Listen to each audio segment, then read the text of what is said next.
नमस्कार दोस्तों, मैं सरिता मौर्य आप सभी का मेरे YouTube चैनल सरिता बे में स्वागत करती हूँ। कैसे हैं आप सब, तो ये बताने के लिए कमेंट बॉक्स में जय माता दी जरूर लिखिएगा। दोस्तों, आज के वीडियो में हम सब जानेंगे कि वट सावित्री का त्योहार बहुत ही जल्द आने वाला है और हम कैसे पूजा करें, कम सामग्री में कैसे पूजा करें, कम बजट में कैसे पूजा करें और पूजा में किन किन चीजों का होना बहुत ही महत्व है और कौन कौन से भोग प्रसाद चढ़ाएं जिससे मेरी पूजा सफल हो जाए और हमें कौन कौन सी चीजों का उस दिन दान करना चाहिए और उस दिन हमें किन किन चीजों को जरूर ले जाना चाहिए मंदिर और कौन से रंग के कपड़े पहनना चाहिए, कौन से रंग की चूड़ी पहननी चाहिए और कौन कौन से श्रृंगार करना चाहिए। इन्हीं सब महत्वपूर्ण बातों को आज हम इस वीडियो में जानेंगे। इससे पहले दोस्तों, अगर आपको मेरा वीडियो पसंद आए तो प्लीज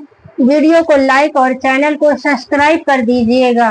चलिए दोस्तों, जान लेते हैं कि वट सावित्री का व्रत इस साल हम कब रखेंगे और कब पड़ रहा है। तो दोस्तों बता दें कि इस बार 2026 में वट सावित्री का व्रत 14 मई दिन शनिवार को पड़ रहा है।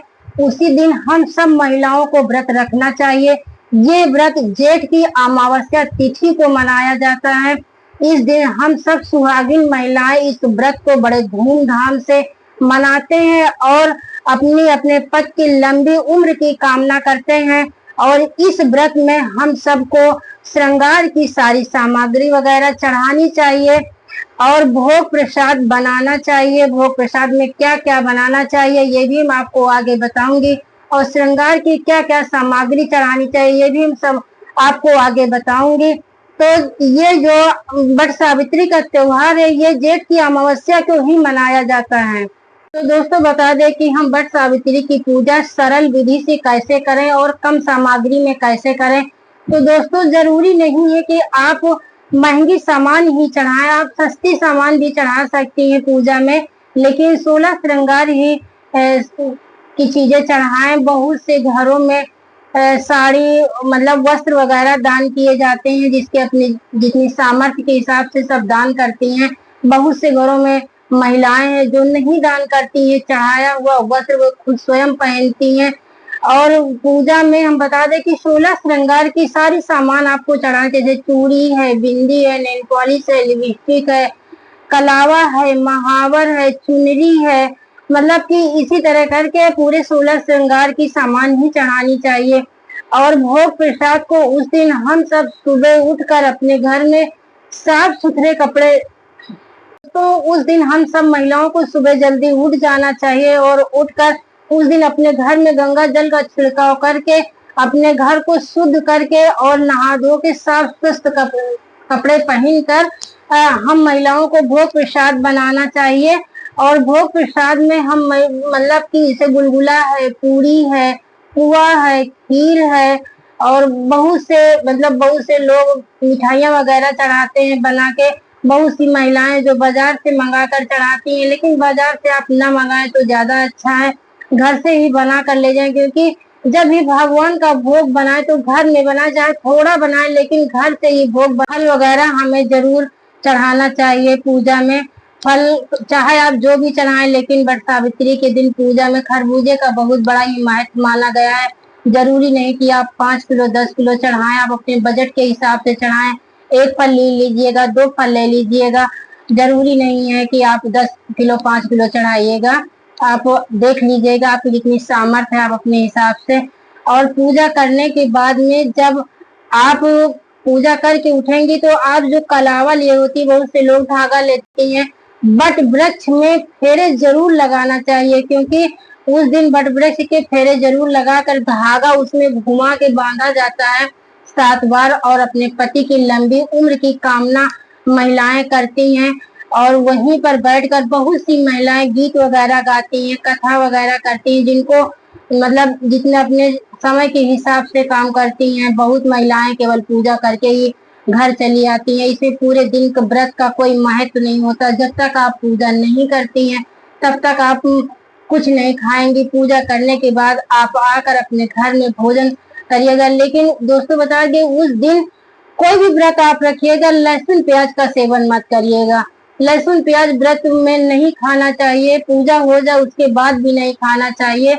उस दिन आप लहसुन प्याज ना खाएं, क्योंकि लहसुन प्याज अशुद्ध माना जाता है पूजा पाठ में। तो उस दिन आप बिल्कुल ना सेवन करें। तो बता दें कि वट सावित्री के व्रत में दान का भी बहुत बड़ा महत्व है। बहुत से महिलाएं हैं जो वस्त्र का दान करती हैं, पैसों का दान करती हैं, उस दिन फल का दान करती हैं। उस दिन जो फल वगैरह वो माली को जरूर दिया जाता है। जो खरबूजे का फल होता है वो माली को जरूर दिया जाता है, माली को दान करना चाहिए। कहते हैं कि व्रत वाले दिन दान करने से बहुत ही पुण्य मिलता है, दान का बहुत ही बड़ा महत्व माना गया है। तो वट सावित्री के दिन हमें पूजा पाठ करके जब आए तो जो श्रृंगार की सामान है या तो आप मंदिर में दान कर दीजिएगा। अगर मंदिर में नहीं जा सकती, दूर है, जाने में असमर्थ है, तो आप अगल बगल में जो आपके ब्राह्मण वगैरह उनको दान कर दीजिएगा। लेकिन दान करना जरूरी है। अगर बहुत सी महिलाएं जिनकी नहीं इच्छा होती दान करने की, तो वो खुद स्वयं पहनती हैं, तो आप खुद स्वयं भी पहनना चाहिए, क्योंकि अपना चढ़ाया हुआ श्रृंगार है, सुहाग की चीज है, उसको पहनना चाहिए। तो दोस्तों, पूजा करने के बाद में हम सब महिलाओं को अपने पति की लंबी उम्र की कामना करनी चाहिए। कहते हैं कि सती सावित्री ने उसी वट वृक्ष के नीचे बैठकर सत्यवान के लिए जो है बहुत ही अधिक की मनोकामना की थी, अपने पति की प्राण की रक्षा की थी। तभी से ये त्योहार माना जाता है। और माँ पार्वती तो सबको सुहाग देने ही वाली हैं। तो सबको मालूम है कि वट वृक्ष में माँ लक्ष्मी और भोले बाबा का वास होता है। पीपल के वृक्ष में सभी देवी देवता निवास करते हैं। तो हमें पीपल के वृक्ष में भी दिया जलाना चाहिए, वट वृक्ष के नीचे भी दिया जलाना चाहिए। अगर हम ऐसे नहीं जा पाते हैं तो कभी पूर्णिमा और अमावस्या को जरूर जाएं।